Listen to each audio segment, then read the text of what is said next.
நம்ம எந்த இடத்துல அவனுக்கு இடம் கொடுப்போம், எப்படி நம்மளை விட தள்ளலாம் என்பதிலே அவன் நோக்கமாக இருப்பான். கர்த்தருக்கு ஸ்தோத்திரம் உண்டாகட்டும்.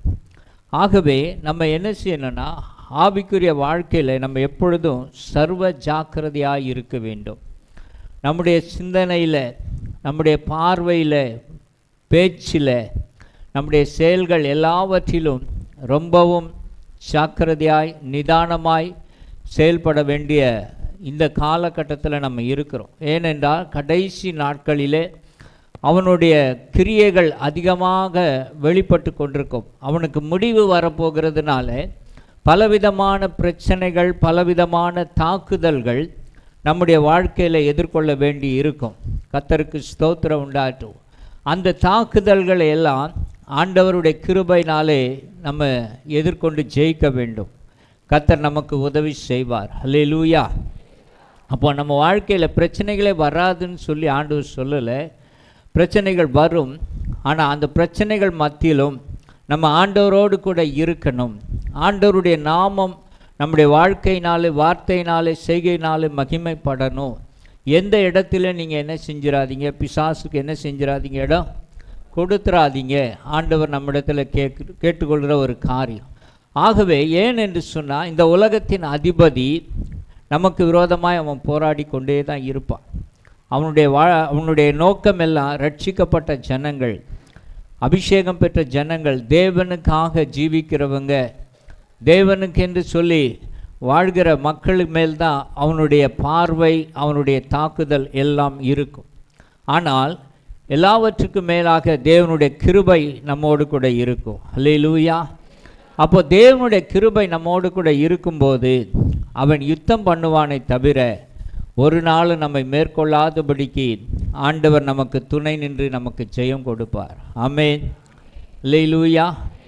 கர்த்தருக்கு ஸ்தோத்திரம் உண்டாகட்டும். பாருங்கள், கடந்த சில மாதங்களுக்கு முன்பாக நான் வேலை செய்யும்போது கை கீழே விழுந்து கை உடஞ்சிருச்சு. கை உடஞ்சிட்டு ஆப்ரேஷன் தான் பண்ணணும்னு சொல்லி கொண்டு போவாங்க. அந்த ஆப்ரேஷன் கொண்டு போகிறதுக்கு முன்னாடி ஆண்டவருடைய கரம் இந்த உடைந்த இடத்துல என்னை தொட்டு ஆறுதல் படுத்துகிறத உணர முடிந்தது. அதுக்கப்புறம் சில நாட்கள் அந்த வழியின் வழியாக நான் கடந்து போகும்போது ஆண்டவர் இடத்துல கேட்குறேன், ரொம்ப வலிக்குது ஆண்டவர்கிட்ட. அப்போ ஆண்டவர் ஒரு வார்த்தை சொன்னார், மகனே, உன் மீறுதலுக்காக நான் எவ்வளோ காயங்கள் என் சரீரத்தில் நான் வாங்கி கொண்டேன். நீ என பின்பற்றி வருகிறது நிமித்தம் இந்த ஒரு காயம் உன்னால் ஏற்றுக்கொள்ள முடியாதா அப்படின்னு அவர் கேட்டார். உண்மையிலே நான் சொல்கிறேன், ரொம்ப மனசு ஒடிஞ்சு போய், நான் பாவம் செஞ்சு நான் தண்டனைகள்லாம் பெறுவதற்கு தகுதி உள்ளவன். ஆனால் நீங்கள் நீதிபரராக இருந்து என் மேலே நீங்கள் அன்பு வைத்து என் மீறுதலுக்காக அந்த காயங்கள், அவர் அந்த காயங்கள் வாங்கலைன்னு சொன்னால், அந்த காயங்களை நான் வாங்கியிருந்தா நான் தாங்கியிருப்பேன் நான் தெரியாது. அப்போது எனக்கு கிடைக்க வேண்டிய தண்டனைகள், ஆக்கினை தீர்ப்புகளை எல்லாம் அவர் தன்னுடைய சரீரத்திலே நமக்காக ஏற்றுக்கொண்டார்.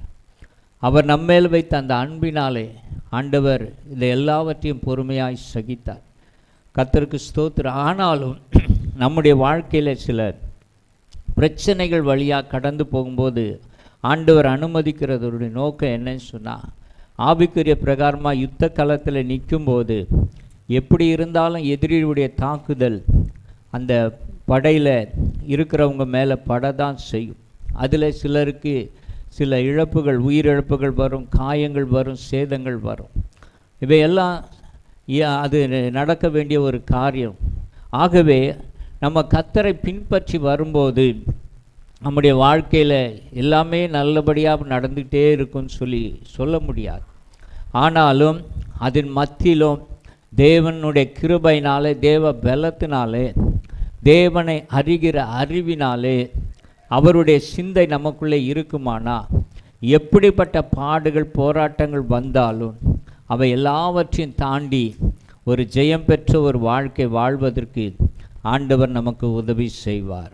கைகளை தட்டி ஆண்டவருக்கு நன்றி சொல்வோம். அல்லேலூயா, அல்லேலூயா. நம்ம பாட்டு மட்டும் நல்லா பாடுறோம். வாழ்வது நான் அல்ல, என்னில் இயேசுவே. அதுக்கு அடுத்த ஸ்டான்ஸ் பாடுங்க பார்க்கலாம். தெரியாதா?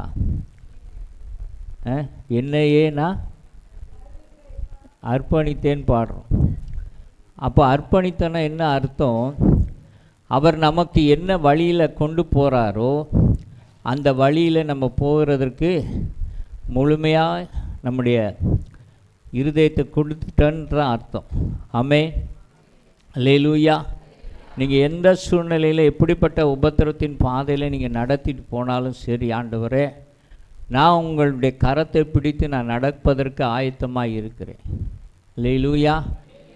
அப்போது அந்த உணர்ந்து நம்ம பாடுறோம். ஆனால் வாழ்க்கையில் பிரச்சனைகள் வரும்போது தான் தடுமாறுகிறோம்.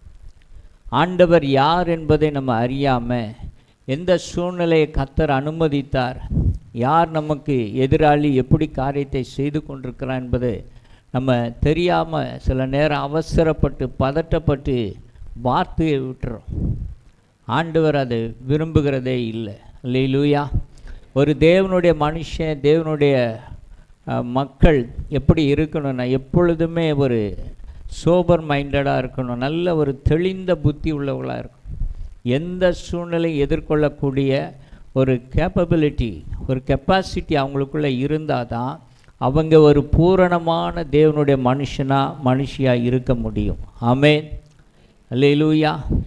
அப்போது கொஞ்சம் கஷ்டம் வந்துட்டா, கொஞ்சம் பண நஷ்டம் வந்துட்டா, ஒரு இழப்பு வந்துட்டா, ஆண்டவரே ஏன் எனக்கு இந்த இழப்பு, ஏன் இந்த கஷ்டம், அவருக்கு தெரியாமல் ஒன்றும் என்ன செய்யாது, நடக்கவே நடக்காது. அப்போ கர்த்தர் அனுமதிக்கிறதுனுடைய நோக்கம் என்னென்னா, நம்ம அந்த வழியாய் போகும்போது நம்ம ஆண்டவருடைய நாமம் மகிமைப்படுது. ஒன்று தெரிஞ்சுக்கங்க, நம்ம ஆசீர்வதிக்கப்படும் போது மாத்திரம் தேவனுடைய நாமம் மகிமைப்படலை, நம்ம அவருக்காக பாடுகளை சகிக்கும் போதும் அவருடைய நாமம் மகிமைப்படுது. அல்லேலூயா, அல்லேலூயா. இன்றைக்கி உலகத்தில் எப்படியோப்பட்ட பாடுகள் எல்லாம் சந்தித்து கொண்டிருக்கிறாங்க. நம்மலாம் ஒரு கம்ஃபர்ட் ஜோனில் இருக்கிறோம். நம்ம சந்திக்கிறதெல்லாம் பார்த்திங்கன்னா இன்றைக்கி உலகத்தில் நடக்கிற பல காரியங்களை நம்ம கேள்விப்படும் போது அதை பார்க்கும்போது ஒன்றுமே இல்லை. ஆண்டவர் நம்ம எவ்வளோ ஒரு நல்ல ஒரு இடத்துல வைத்திருக்கிறார். ஆனால் நமக்கு என்ன செய்ய முடியல, அதையே ஏற்றுக்கொள்ள முடியல, அதையே நம்மளால் என்ன செய்ய முடியல, தாங்கி கொள்ள முடியல. சில பலவீனங்கள் வந்துருச்சு, சில போராட்டங்கள் வந்துருச்சு, சில நஷ்டங்கள் வந்துருச்சு, சில கஷ்டங்கள் வந்துருச்சு. உடனே நம்ம என்ன செய்கிறோம், அழுகுறோம். சில சபைக்கெல்லாம் போனால் ஆராதனை நடத்துவாங்க பாருங்கள், எனக்கு சில நேரம் கோபம் தான் வரும். நான் இப்படி சொல்கிறதுக்கு வருத்தப்படல. அவங்க ஆராதனை நடத்துவாங்க, ஆண்டவரும் கண்ணீரை பார்க்குறா, உன் உபத்திரவத்தை பார்க்குறா, உடனே இவங்க ஓன்னு அழுவாங்க. நம்ம அப்படி அழுது ஆராதனை செய்தோன்னா வெளியே போகிறவன் என்ன செய்வான், இவங்க கஷ்டத்தையே இயேசுநாதரால் என்ன செய்ய முடியல, என்ன செய்ய முடியல, தீர்க்க முடியல. பேர் நான் 30 வருஷம் 20 வருஷம் விசுவாசி. ஒரு சின்ன பிரச்சனை வந்த உடனே ஓன்னு அழுகுறோம். அல்லேலூயா. சொல்ல மாட்டீங்க. ஆராதனை என்பது தேவனுக்கு பிரியமானது. அதை நம்ம என்ன செய்யணும், சந்தோஷமாக உள்ளத்தின் ஆழத்து இந்த முழு இருதயத்தோடு கூட கர்த்தரை நம்ம சந்தோஷத்தோடு ஆரவாரத்தோடு கர்த்தரை துதிக்கணும். அல்லேலூயா. அந்த நேரத்தில் உட்காந்து ஒப்பாரி வைக்கக்கூடாது. அந்த நேரத்தில் என்ன செய்யக்கூடாது, ஒப்பாரி வைக்கக்கூடாது. ஜெப நேரம் இருக்குது, அந்த நேரத்தில் நீங்கள் ஜெபம் பண்ணுங்கள், அழுது ஜெபம் பண்ணுங்கள். ஆராதனை நேரத்தில் ஓன்னு அழுதுட்டுருக்காதீங்க. கர்த்தர் அந்த ஆராதனையில் என்ன செய்யலை, பிரியவே படலை. நமக்கு பெரும்பாலும் அழுகிறத தவிர ஒன்றும் தெரியாது. பக்கத்து வீட்டுக்காரன் ஒரு 100 ரூபா வாங்கிட்டு கொடுக்காமல் இருந்திருப்பான், கேட்ட உடனே ஏதாவது திட்டியிருப்பான், உடனே நமக்கு அழுக வந்துடும். நன்றி இருக்குதா, நான் எவ்வளோ கஷ்டத்தில் நான் என்ன செஞ்சேன், உதவி செஞ்சேன். அல்லேலூயா. நமக்கு உபதேசம் கொஞ்சம் கடினமாக இருக்கிற மாதிரி தான் இருக்கும். ஆனால் ஆண்டவர் சொல்கிறார், வாசிங்களே, ரோமருக்கு எழுதின நிருபம் 8ஆம் அதிகாரம் 18வது வசனம் வாசிங்களே.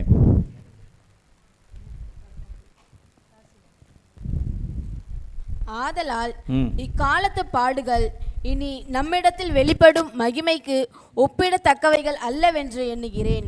ஆமென். இக்காலத்து பாடுகள், இந்த உலகத்திலே நமக்கு தேவன் அனுமதிக்கிற பாடுகள், நம்முடைய வெளிப்பட போகிற மகிமைக்கு, ஆண்டவர் நமக்கு கொடுக்க போகிற அந்த கனத்துக்கு, அவரிடத்திலிருந்து பெற்றுக்கொள்ள போகிற ரிவார்டுக்கு இது ஒப்பிட்டு பார்க்கவே முடியாது.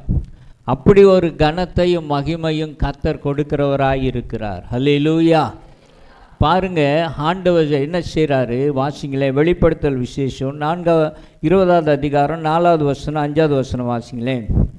இந்த அந்தி கிறிஸ்துவின் காலத்திலும் மற்ற நாட்களிலும் ஆண்டவருக்கு மகிமையாக சாட்சியாக ஜீவிக்கிறவங்களை குறித்து, அவங்க இரத்த சாட்சிகளாய் மரிக்கிறவர்களை குறித்து அங்கே எழுதப்பட்டிருக்குது. வாசிங்க. அன்றியும் கண்டேன், அவைகளின் மேல் உட்கார்ந்தார்கள், நியாய தீர்ப்பு கொடுக்கும்படி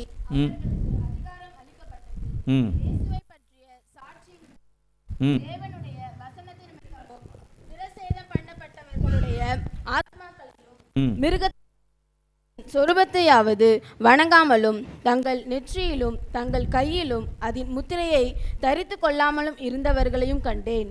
அவர்கள் உயிர்த்து கிறிஸ்துவுடனே கூட 1000 வருஷம் அரசாண்டார்கள். ஆமென். பாருங்க, இந்த அந்தி கிறிஸ்துவனுடைய காலத்தில் அவனுடைய முத்திரையாவது நாமத்தையாவது அவனுடைய அடையாளத்தையாவது சொரூபத்தையாவது வணங்காம ஆட்டுக்குட்டியானுடைய இரத்தத்தினாலும் சாட்சியின் வசனத்தினால அன்றைக்கு இருக்கிற சபை, இன்னைக்கு பார்க்குற மாதிரி கட்டடம் இல்லாமல் இருக்கலாம், ஆனால் நம்மளே பரிசுத்த ஆவியின் ஆலயமாக இருக்கிறோம். ஆகையினாலே நமக்கு விரோதமாக பிசாசு எழும்பி வருகிற அந்த கடைசி கால உபத்திரவம் அதுதான். அந்த நாட்களிலே அவங்க கர்த்தருக்கென்று வைராக்கியமாக நின்று அந்தி கிறிஸ்து சொல்கிற அந்த காரியத்துக்கு கீழ்ப்படியாமல் இரத்த சாட்சிகளாய் மரிக்கிறவர்களை ஆண்டவர் எப்படி பண்ணுகிறார்? அவர்கள் உயிர்த்து என்ன செஞ்சாங்களா? கிறிஸ்துவுடனே கூட 1000 வருஷ அரசாட்சியிலே பங்கு பெற்றார்கள். கைகளை தட்டி கர்த்தரை ஸ்தோத்திரம் பண்ணுவோமா? ஹல்லேலூயா. நிறைய பேர் சொல்லுவாங்க, இந்த ரகசிய வருகையில் நம்ம எடுத்துக்கொள்ளப்படணும், மணவாட்டி சபை, நம்ம மணவாளன் வருவார், போயிடணும். போகிறது நல்லது தானே, இல்லைன்னு சொல்லலை. ஆனால் கர்த்தர் தம்முடைய மகிமைக்காக சிலரை இந்த பூமியிலே நிலை நிறுத்துவார். ஏன்னா பாதாளத்தின் வாசல்கள் சபையை மேற்கொள்ளாது. ஒரு ஆள் நம்மளை அடிக்க வர்றான்னா நம்ம ஓடி போயிட்டோம்னா நம்ம பயந்தாங்கோழி. ஆனால் அவனுக்கு எதிர்த்து நிற்போமானா தைரியசாலி. அல்லேலூயா. சபை என்றைக்குமே பிசாசுக்கு பயந்ததே கிடையாது, பயப்படவும் செய்யாது. அல்லேலூயா. ஏனென்று சொன்னால் நம்மெல்லாம் இயேசு கிறிஸ்துவினுடைய இரத்தத்தினால மீட்கப்பட்ட சபை. ஆகவே அந்த ஜனங்களை கர்த்தர் நிலைநிறுத்தும் போது தம்முடைய மகிமைக்காக அந்தி கிறிஸ்துவனுடைய காலத்தில் அவனுடைய முத்திரை தரிக்கணும், அவனுடைய உருவத்தை வழிபடணும், இப்படியெல்லாம் அவன் சட்டத்திட்டங்களை போடும்போது அதற்கு கீழ்ப்படியாமல் சத்தியத்துக்கு எதிர்த்து நின்று ஜெயம் பெற்றவர்களை ஆண்டவர் கனம் பண்ணுகிறார். அல்லேலூயா. 1000 வருஷ அரசாட்சி. இந்த நாட்களிலே நம்ம என்ன காரியத்தை ஆண்டவருக்காக பாடுபடுறோமோ அதற்குரிய மகிமையை ஆண்டவர் நம்ம நினச்சி கூட பார்க்க முடியாத அளவுக்கு நம்மை கர்த்தர் கனம் பண்ணி மகிமைப்படுத்துவார். அல்லேலூயா. நம்ம ஒரு நாளும் நம்ம பாடுபட்டதுனால வெட்கப்பட்டு போக மாட்டோம். இன்றைக்கி நம்முடைய சூழ்நிலைகள் தரம் தாழ்ந்த மாதிரி இருக்கும், மற்றவர்களால் பரியாசம் பண்ணப்பட வேண்டியதாக இருக்கும், என்ன வேணால் இருந்துட்டு போட்டோம். ஆனால் நம்ம கர்த்தருக்கென்று சொல்லி அனுபவிக்கிற எல்லா பாடுகளையும் ஆண்டவர் கணக்கிலே வைத்திருக்கிறார். அவர் வரும்போது அதற்கேற்ற பலனை நிச்சயமாய் கொடுப்பார். இன்றைக்கி நிறைய போதிக்கிறது என்னென்னா, ரகசிய வருகையில் போயிட்டா நல்லது, மற்றதெல்லாம் கைவிடப்பட்டவங்க ஒரு ஜனம் இருப்பாங்க. இயேசு சொன்னார், 2 பேர் படுக்கையில் இருப்பான், ஒருத்தன் எடுத்துக்கொள்ளப்படுவான், ஒருத்தன் கைவிடப்படுவான். உண்மைதான், கைவிடப்பட்டவர்கள் இருக்க தான் செய்வாங்க. யூதர்கள், ரட்சிக்கப்படாத யூதர்கள் ஒரு கூட்டம் இருக்கும். ஆனாலும் தம்முடைய மகிமைக்காக ஆண்டவர் தெரிந்து கொள்ளப்பட்டவர்களை இந்த பூமியிலே நிலை நிறுத்துவார். அல்லேலூயா. அப்போ ஆண்டவர் நம்மளை நிலை நிறுத்துவாரானா அதற்கேற்ற கிருபைகளை நமக்கு தருவார். நல்லா புரிஞ்சுக்குங்க, எந்த சூழ்நிலையில் நம்ம இருந்தாலும், எப்படிப்பட்ட உபத்திரவங்கள் வழியாக பாடுகள் வழியாக நம்ம கடந்து போகணும், ஆண்டவர் நம்மை கொண்டு தீர்மானம் பண்ணிட்டாரோ அந்த தீர்மானத்தின்படி நம்ம செயல்படுவதற்கு தேவனுடைய கிருபை நமக்கு இருக்கும். அல்லேலூயா. தேவனுடைய பலன் நமக்கு இருக்கும். எந்த பிசாசும் நம்மளை என்ன செய்ய முடியாது, போராடி ஜெயிக்க முடியாது, நம்ம கர்த்தரோடு இருக்கும் பட்சத்தில். ஆமென். அல்லேலூயா. வாசிங்களேன், மத்தேயு எழுதின சுவிசேஷம் 24வது அதிகாரம் 30-31 வாசிங்க. 24:30-31. அப்பொழுது மனுஷகுமாரனுடைய அடையாளம் வானத்தில் காணப்படும். அப்பொழுது மனுஷகுமாரன் வல்லமையோடும் மிகுந்த மகிமையோடும் வானத்தின் மேகங்கள் மேல் வருகிறதை பூமியில் உள்ள சகல கோத்திரத்தாரும் கண்டு புலம்புவார்கள். வலுவாய் தொனிக்கும் எக்கால சத்தத்தோடு அவர் தமது தூதர்களை அனுப்புவார். அவர்கள் அவரால் தெரிந்து கொள்ளப்பட்டவர்களை வானத்தின் ஒரு முனை முதற்கொண்டு மறுமுனை மட்டும் 4 திசைகளிலும் இருந்து கூட்டி சேர்ப்பார்கள். ஆமென். பாருங்க, இந்த 31வது வசனம் கடைசி வாக்கியம் சொல்லுது, அவரால் தெரிந்து கொள்ளப்பட்டவர்கள்.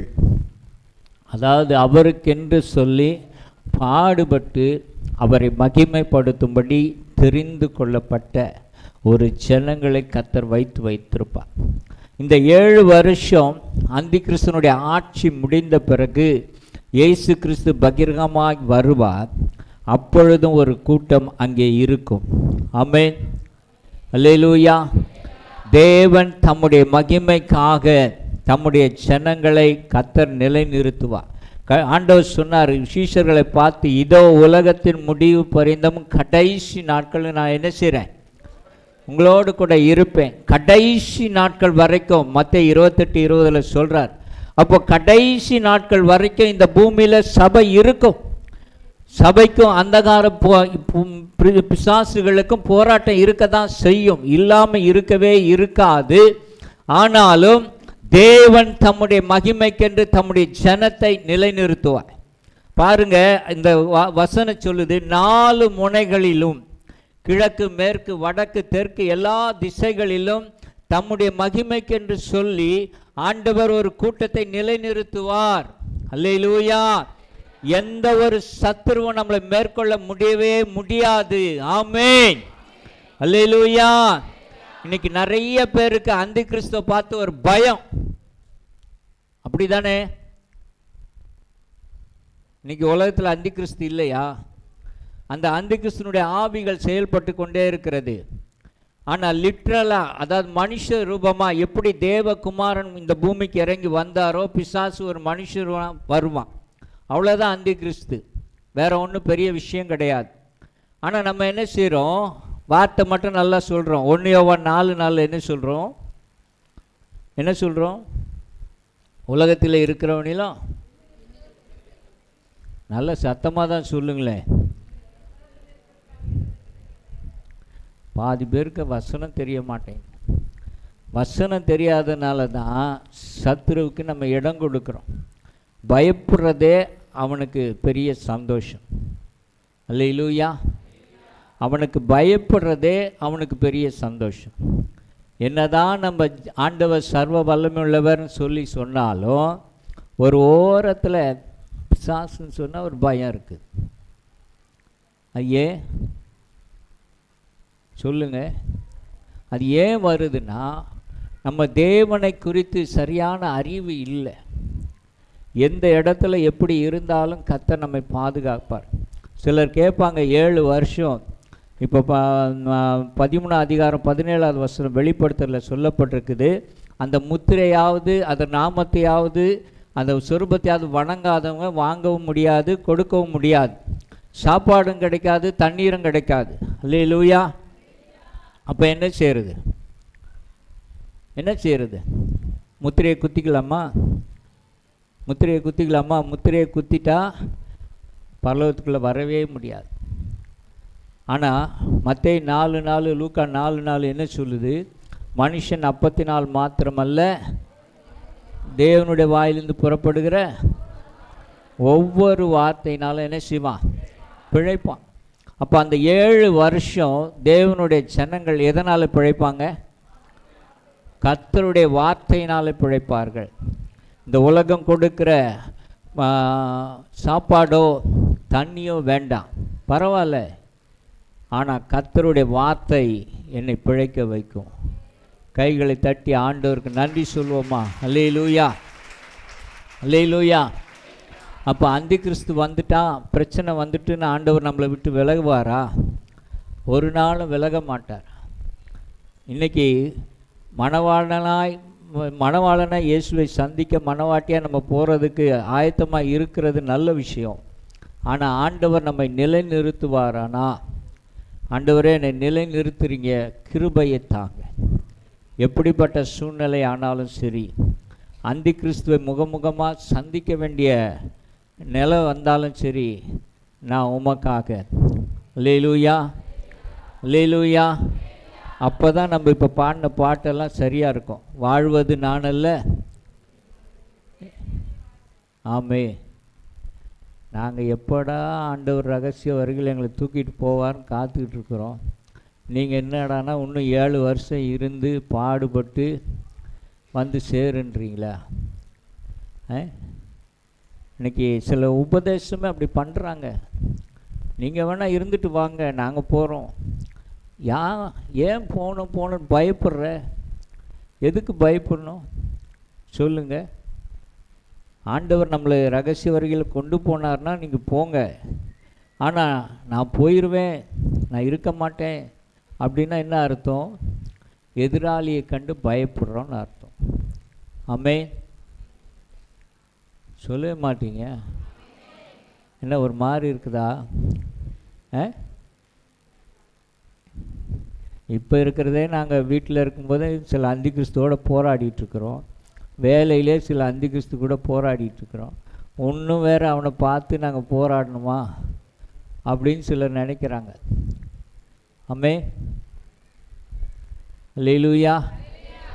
தேவனுக்கு ஸ்தோத்திரம். தேவன் தான் நம்முடைய வாழ்க்கையை குறித்து தீர்மானிக்கிறார். நல்லா புரிஞ்சுக்குங்க. எந்த சூழ்நிலையிலும் நம்மை நிலைநிறுத்துவதற்கு அவர் வல்லவராக இருக்கிறார். பாருங்கள், யோபுனுடைய வாழ்க்கையில் வாசிங்க, 2வது அதிகாரம் கடைசி வசனம். அவனுக்குள்ள எல்லாவற்றையும் பிசாசு தரைமட்டமாக்கினாலும் அவன் கர்த்தரை தூஷிக்கவில்லை.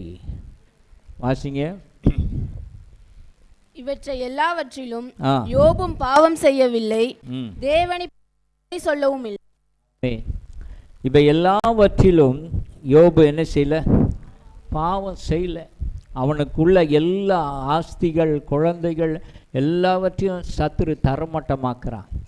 ஒரே நாளில் தரமட்டமாக்குறான், தேவ அனுமதியோடு கூட. ஆனாலும் அவன் பாவம் செய்யவில்லை, தேவனை குறித்து என்ன சொல்லவும் இல்லை, குறை சொல்லவும் இல்லை. அல்லேலூயா. கர்த்தருக்கு ஸ்தோத்திரம் உண்டாட்டும். ஆண்டவர் என்கிட்ட கொடுத்ததெல்லாம் எடுத்துட்டாரு அப்படின்னு சொல்லிட்டு அவன் போய் என்ன செய்யலை? பாவம் செய்யலை. சிலருக்கு சில நாள் ஜெபம் தொடர்ந்து கிடைக்கலன்னு சொன்னாக்கா என்ன பண்ணிடுவாங்க? ஜெபிக்க மாட்டாங்க, பைபிள் வாசிக்க மாட்டாங்க, சபைக்கு வர மாட்டாங்க. இதெல்லாம் பாவம்தான். அல்லேலூயா. சிலர் விட்டுட்டு வந்த பழைய பாவத்துக்குள்ளே திரும்பவும் போவாங்க. ஏன்? ஆண்டவர் அவங்க ஜெபத்தை கேட்கலன்னு அவங்களுக்கு. அதாவது நிறைய ஜெபங்கள் எப்படி தெரியுமா? நம்ம ஆண்டவரை கம்பல் பண்ணுறோம். எனக்கு இந்த காரியம் இப்போ நடக்கணும், இது இப்படி நீங்கள் இந்த மாதிரி செஞ்சு கொடுக்கணும், எப்படி அப்படியெல்லாம் நம்ம ஆலோசனை கொடுக்குறோம். அல்லேலூயா, அல்லேலூயா.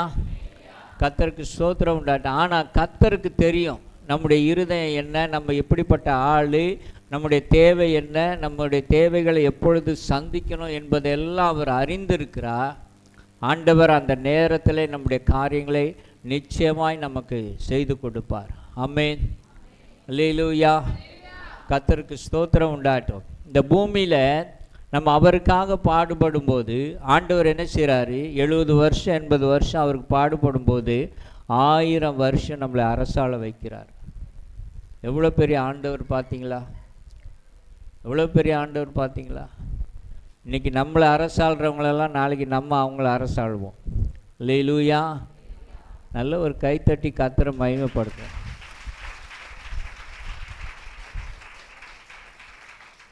அப்போ ஆண்டவர் நம்ம மேல் வைத்திருக்கிற அந்த கிருபை தயவெல்லாம் அளவிட முடியாத ஒரு காரியம். நம்ம அவருக்காக சகிக்கிற சில போராட்டங்கள், உபத்திரவங்கள் ஆண்டவர் ஒரு நாளும் மறக்கிறவர் இல்லை. எப்போல்லாம் நம்ம இடம் கொடுக்குறோன்னா, மாம்ச சிந்தை நமக்குள்ளே வரும்போது, உலகத்துக்குரிய காரியங்கள் நமக்கு பெருசாக தெரியும் போதெல்லாம், ஆவிக்குரிய காரியங்கள் சின்னதாக தெரியும் போது பிசாசுக்கு நம்ம இடம் கொடுக்குறோம். அல்லேலூயா. இந்த உலகத்தில் நமக்கு அநியாயம் செய்யாமல் இருக்க மாட்டாங்க, நஷ்டத்தை உண்டாக்காமல் இருக்க மாட்டாங்க. ஆனால் ஆண்டவர் அதை எல்லாவற்றையும் சகிக்கணும்னு சொல்கிறார். அப்போ எல்லாவற்றையும் நமக்கு என்ன செய்கிறாரு? சகிக்கணும். வாசிங்களே, 1 கொரிந்தியர் 6வது அதிகாரத்தில் அந்த வார்த்தை வரும் பாருங்க.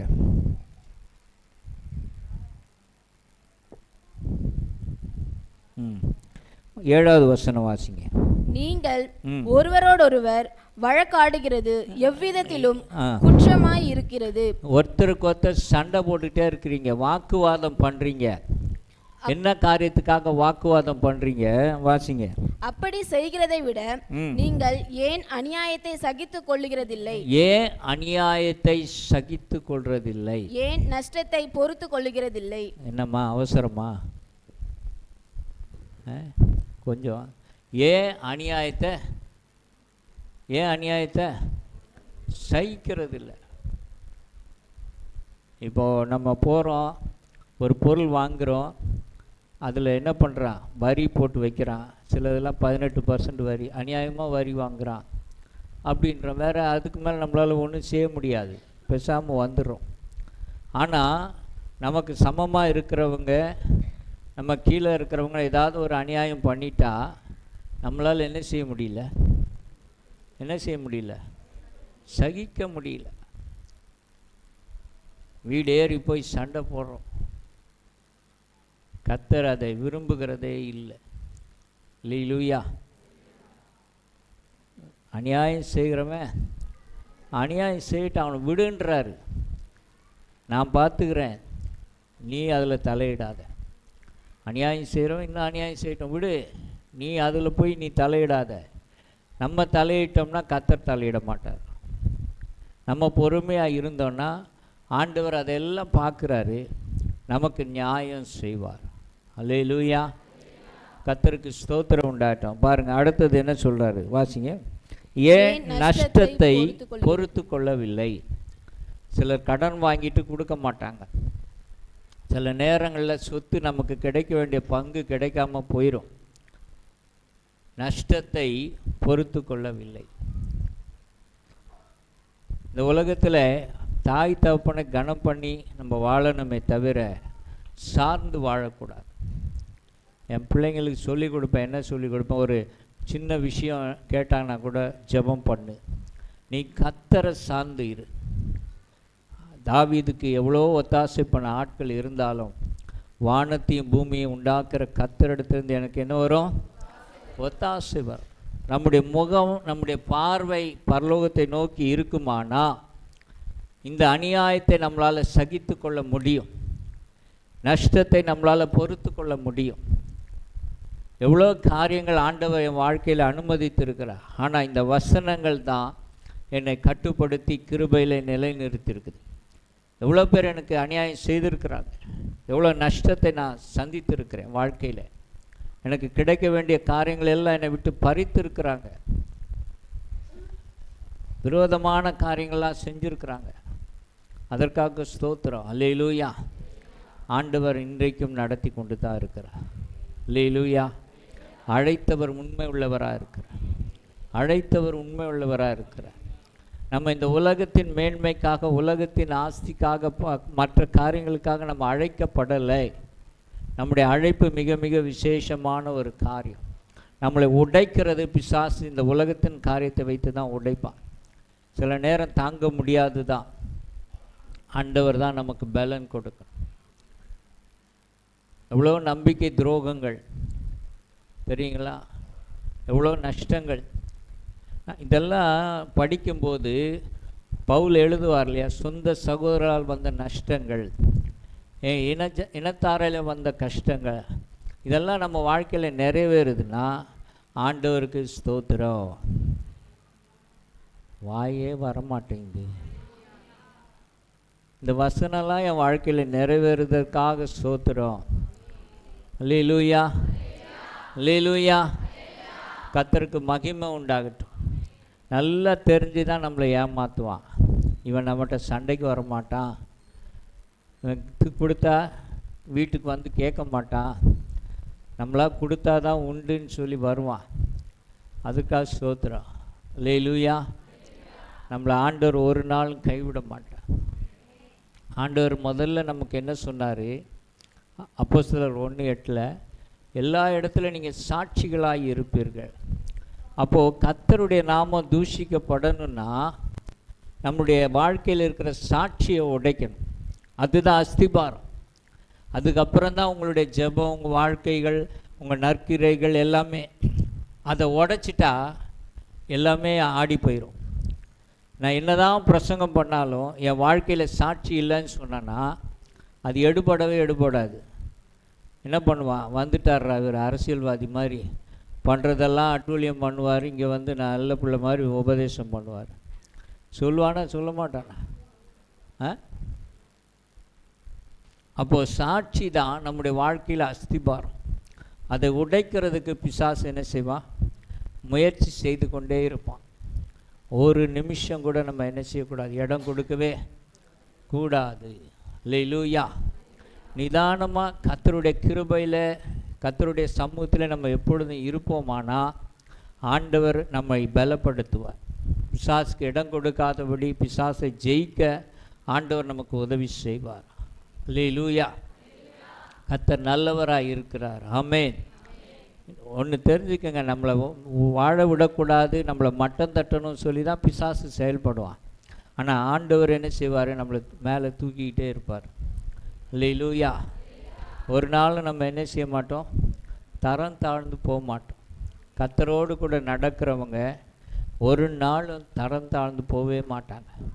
பாருங்கள், ஏன் நமக்கு மாம்ச சிந்தை இருக்கும்போது தான் பிசாசுக்கு இடம் கொடுக்குறோம். அடுத்தது இடம் கொடுக்காமல் இருக்கணும்னு சொன்னால் வாசிங்களே, தானியேலின் புஸ்தகம் 11வது அதிகாரம் 32வது வசனம்.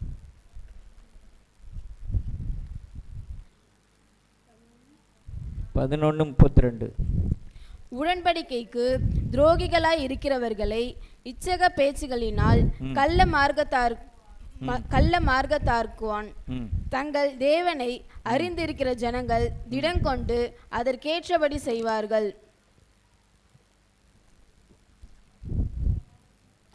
தங்கள் தேவனை அறிந்திருக்கிறவர்கள். நான் விசுவாசிக்கிறவர் இன்னார் என்று அறிந்திருக்கிறேன், என்னை அழைத்தவர் இன்னார் என்று சொல்லி நான் அறிந்திருக்கிறேன். அந்த அறிவு நமக்குள்ள இருக்குமானா நம்ம என்ன செய்வோம்? திடன் கொண்டு எந்த ஒரு இடத்துலையும் நம்ம வழிக்கு விழாதபடிக்கு நம்மை தாமே நம்ம ஸ்திரப்படுத்தி கொள்ள முடியும். அல்லேலூயா. கர்த்தருக்கு மகிமை உண்டாகட்டும். ஆமென். அல்லேலூயா. அப்போது என்ன சொல்கிறாரு? அவரை அறிந்திருக்கிறவர்கள் என்ன செய்வாங்களா? திடன் கொண்டு என்ன செய்வாங்க? அதற்கேற்றபடி செய்வார்கள். அதற்கேற்றபடி, தேவனுடைய சித்தத்துக்கேற்றபடி, தேவனுடைய வார்த்தைக்கேற்றபடி அவர்கள் நடந்து கொள்வார்கள். ஒரு இடத்துல அவங்க பிசாசுக்கு என்ன செய்ய மாட்டாங்க? இடம் கொடுக்க மாட்டாங்க. அப்போ தேவனை அறிகிற அறிவிலே நம்ம வளர வேண்டும். ஒவ்வொரு நாளும் வேதத்தை வாசிக்கிறதுல, ஜெபம் பண்ணும்போது தேவனுடைய பிரசன்னத்தை உணரணும், தேவனுடைய சத்தத்தை நம்ம கேட்கணும். பரிசுத்த ஆவினாலே நம்ம நடத்தப்படும் போது, தேவனுக்கு எப்பொழுது நம்ம கீழ்ப்படிந்திருக்கும் போது எல்லா சூழ்நிலைகளிலும் நம்ம அறிவுள்ளவர்களாக நம்ம நடந்து கொள்ள முடியும்.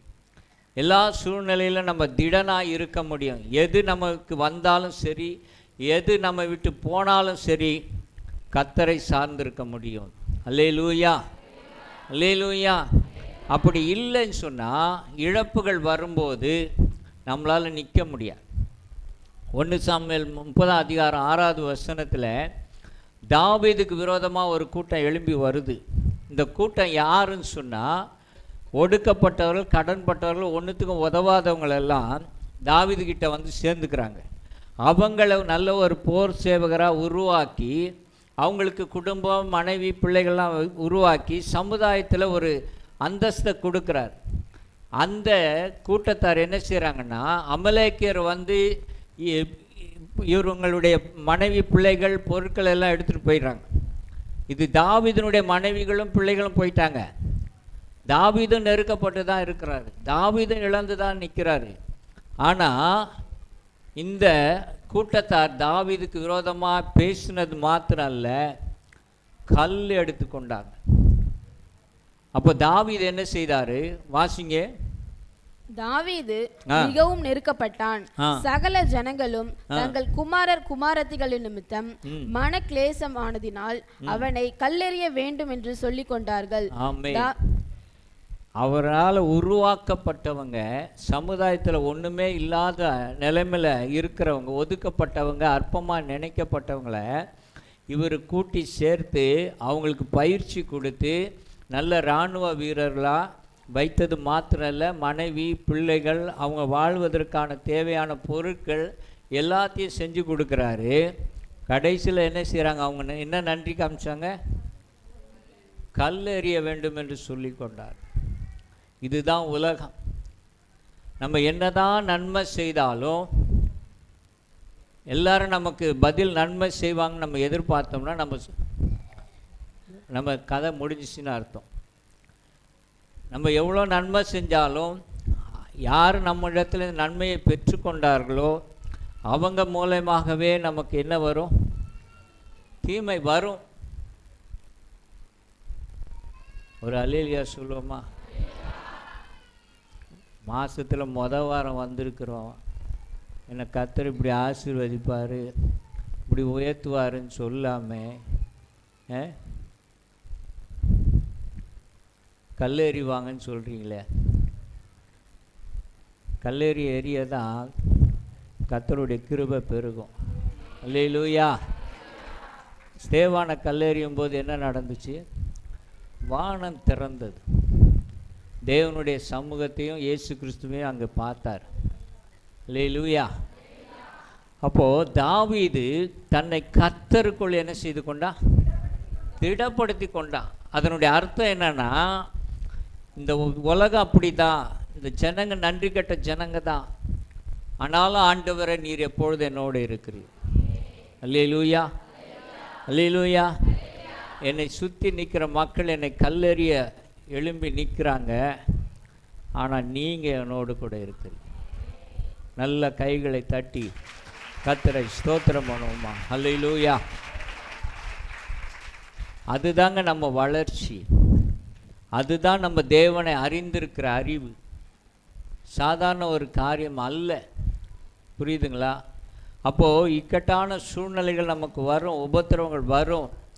நம்ம நன்மை செய்தவங்களே நமக்கு விரோதமாக எழும்பி நிற்பாங்க. ஆனாலும் கர்த்தரை நம்ம அறிந்திருப்போமானா ஆண்டவர் நமக்கு என்ன செய்வார்? பலனை கொடுப்பார், கிருபையை கொடுப்பார். ஆனால் தாவீது என்ன செய்தான் தெரியுமா?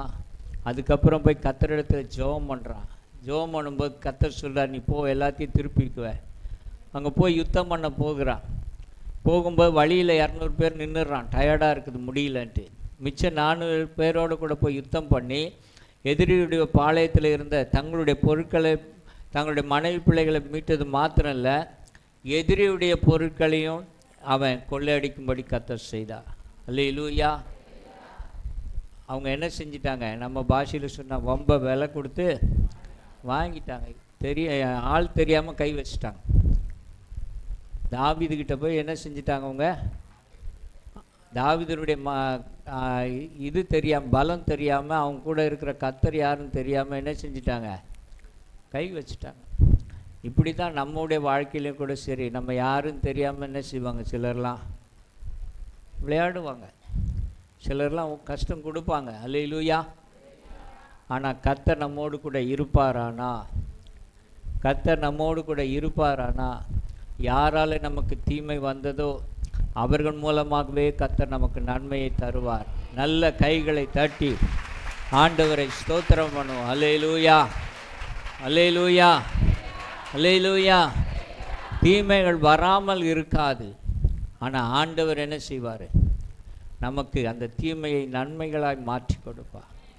எந்த சூழ்நிலையிலும் நம்ம கர்த்தரை அறிகிற அறிவில் வளர்ந்து கொண்டே போனோம்னா பிசாசுக்கு நம்ம என்ன செய்ய மாட்டோம்? ஒரு நேரம் கூட இடம் கொடுக்க மாட்டோம்.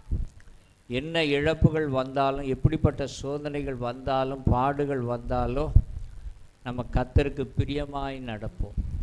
அல்லேலூயா. பிசாசை நம்ம வெட்கப்படுத்தணும். நம்ம வார்த்தையில் சிலர்லாம் பார்த்திங்கன்னா அவிசுவாசம் வந்து தலையெடுக்கும்.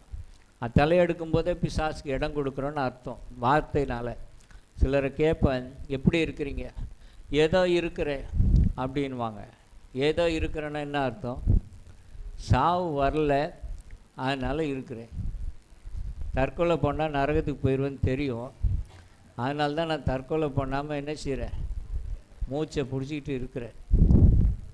என்றைக்கு ஆண்டவர் மூச்சு எடுத்துக்குவார்னு நான் என்ன செய்கிறேன்? எதிர்பார்த்துட்டு இருக்கிறேன். அப்படி தானே?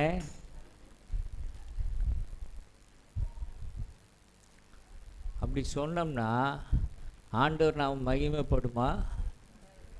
சொல்லுங்கள். ஆண்டவர் வேதனைப்படுவார்.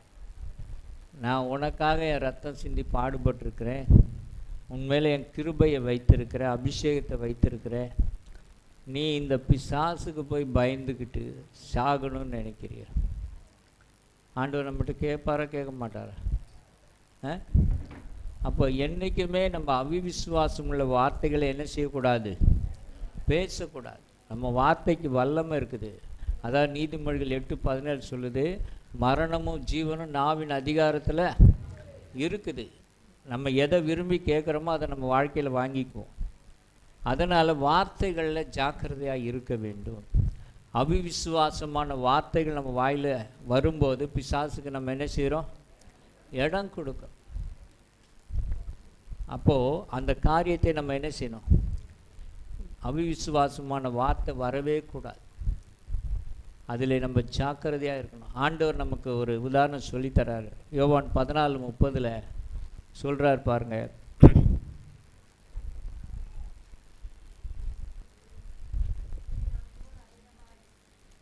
இனி நான் உங்களுடனே அதிகமாய் பேசுவதில்லை. இந்த உலகத்தின் அதிபதி வருகிறான், அவனுக்கு என்னிடத்தில் ஒன்றும் இல்லை. ஆமே. இந்த உலகத்தின் அதிபதி வருகிறான், அவனிடத்தில் ஒன்றும் இல்லை. அவர் சொல்ல பாருங்க, எவ்வளோ விசுவாசமான வார்த்தை. கர்த்தருக்கு ஸ்தோத்திரம். அவர் சிலுவைக்கு போக போகிறார், பாடுபட போகிறாரு. ஆனால் அவனுக்கு ஜெயிக்கிறதுக்கு, அவன் என்னை மேற்கொள்றதுக்கு அவனுக்கு இடமே நான் கொடுக்கல. எல்லா இடத்துலையும் நான் சரியாக என்னை பாதுகாத்து கொள்கிறேன் ஆண்டவர் சொல்கிறார்.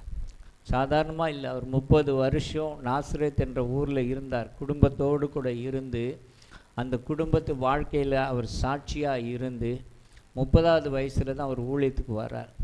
எபிரேயர் 5:7 சொல்லுது, அவர் மாம்சத்தில் இருந்த நாட்களில். அப்போது நினைவு தெரிய ஆரம்பித்த நாட்கள்லேருந்து அவர் நல்ல ஜெபம் பண்ணுறார். தேவ சமூகத்தில் விழுந்து கிடந்து கண்ணீரோடு ஜெபிச்சு அந்த பரிசுத்தத்தை காத்து கொண்டு பிசாசுக்கு இடம் கொடுக்காமல் அவர் பூரண பரிசுத்தராய் கடந்து போய் தான் சிலுவைக்குள்ளே போகிறார். அல்லேலூயா. தன்னை ஆயத்தப்படுத்தி கொண்டார் ஒவ்வொரு நாளும்.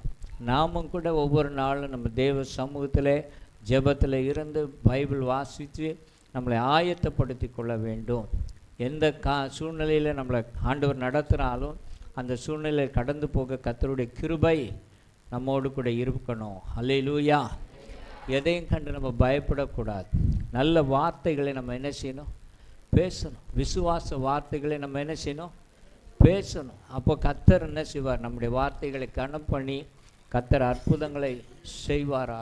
அல்லேலூயா. அப்போது இந்த காரியங்களை நம்ம பார்க்குறோம். முதலாவது மாம்ச சிந்தை நமக்குள்ளே இருக்கக்கூடாது. ரெண்டாவது நம்ம என்ன செய்யணும்? சாட்சியாக இருக்கணும். மூன்றாவது தேவனை குறித்து அறிந்திருக்கணும். நான்காவது அவிவிசுவாசமான வார்த்தைகள் நம்ம வாயிலேருந்து என்ன செய்யக்கூடாது? வரவே கூடாது. ஐந்தாவது நம்ம எவ்வளோ பாடுபட்டாலும் அதற்கு மேலே கர்த்தர் நம்மை கனப்படுத்துவதற்கு ஆயத்தமாக இருக்கிறார். அல்லேலூயா, அல்லேலூயா. ஒரு சிலருக்கு பார்த்தீங்கன்னா பாடுபடுறதுக்கு மனசு இல்லாதனால பிசாசுக்கு இடம் கொடுக்குறாங்க.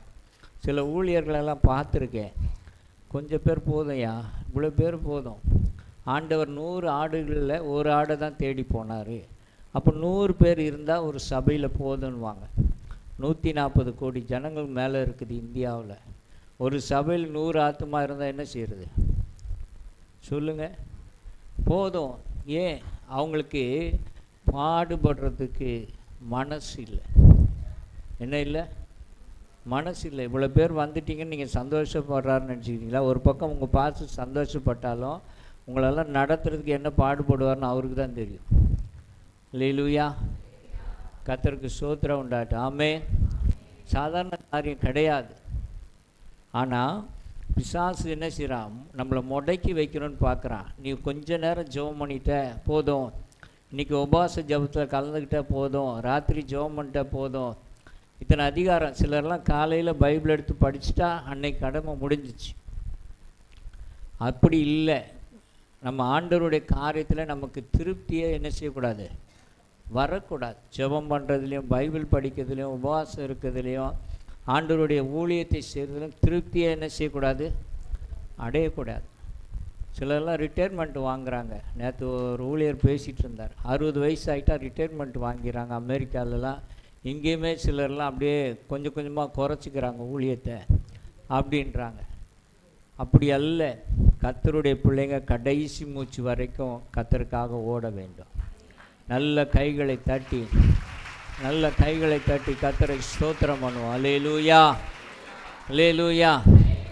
அப்போது ஆண்டவர் நம்மை அழைச்ச நோக்கம் நம்மை கனப்படுத்துவதற்கு, நம்ம பாடுபட்டுட்டு நொறுக்கப்பட்டு விட்டு விடுவதற்காக அல்ல. பிசாசு நம்ம கொண்டு வர வேதனையில் நம்ம அழுதுகிட்டே இருக்கணும்னு இல்லை. அந்த அழுகையின் பள்ளத்தாக்கில் நம்ம வந்தாலும் அதை நீரூற்றாய் கர்த்தர் மாற்றி கொடுப்பார். ஆண்டவர் சொன்னார் யோவான் 16:20, நீங்களோ அழுது புலம்புவீர்கள், உலகமோ சந்தோஷப்படும். இன்றைக்கி பிசாசின் காலில் விழுந்து கிடக்கிறவன் சந்தோஷமாக இருப்பான். ஆனால் தேவனுடைய காலில் விழுந்து கிடக்கிறவன் பாடுபடுவான். நல்லா புரிஞ்சுக்கிடுங்க. அவங்க நினச்சதெல்லாம் நடக்கிற மாதிரி இருக்கும். ஆனால் நம்ம தேவனுடைய பிள்ளைகள் நமக்கு நினச்சதெல்லாம் கிடைக்காத மாதிரி இருக்கும். அப்படி அல்ல. ஆண்டவர் என்ன சொல்கிறாரு? கடைசியில் உங்கள் துக்கம் சந்தோஷமாய் மாறும். அல்லேலூயா, கர்த்தருக்கு ஸ்தோத்திரம். ஒரு மனுஷன் மேலே பிசாசு இருந்தது. அப்போது கேட்டாராம் அந்த ஊழியக்காரு, நீ இந்த விட்டு போன ஏன் நான் இவனை ஆசீர்வதிக்கிறேன், இவனை பெரிய பணக்காரன் ஆக்குறேன்னு சொல்லிச்சான். அப்படி இருக்கிறேன்னு சொல்கிறானேன்னு சொல்லிட்டு இவர் யோசித்தாராம். அதுக்கப்புறம் ஆவியானவர் பேசின பிறகு இவர் சொன்னாராம், இந்த மனுஷனுக்கு நீ ரட்சிப்பு கொடுக்க முடியுமா? அப்போ பிசாசு சொல்லிச்சான், அது இயேசுவால் மாத்திரம்தான் முடியும். அல்லேலூயா. அந்த பிசாசு அப்போவே அவனை விட்டு வெளியே போயிடுச்சு. இன்றைக்கி இயேசுநாதர்கிட்டே லூக்கா 4 மத்தேயு 4 6வது வசனம் வாசித்து பாருங்கள். உலகத்தினுடைய எல்லா மேன்மையும் காட்டி நீ என் காலில் விழுந்து பணிந்து கொண்டா, வாசிங்கம்மா, நீர் தேவனுடைய குமாரனே ஆனால் தாழ குதியும், ஏனெனில் தம்முடைய தூதருக்கு 4:6 தானே வாசிக்கிறீங்க? 8, சாரி தப்பாக சொல்லிட்டேன்.